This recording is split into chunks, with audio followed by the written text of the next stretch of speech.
میں آج یہ اعلان کرنا چاہتا ہوں کہ پٹرول کی مد میں جس کی قیمت کا کل اعلان کیا گیا جو کہ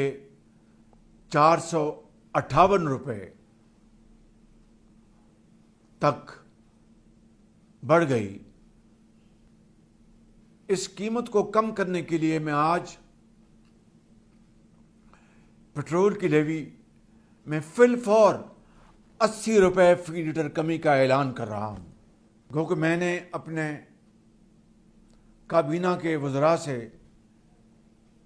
اجلت میں اس کا مشورہ نہیں کیا، میں اپنی کابینہ کے حوالے سے جس کا ہم پہلے 2 ماہ کی تنخواہ جمع کرانے کا اعلان کر چکے ہیں، اس کو میں آج بڑھا کر 6 مہینے تک کا اعلان کرتا ہوں۔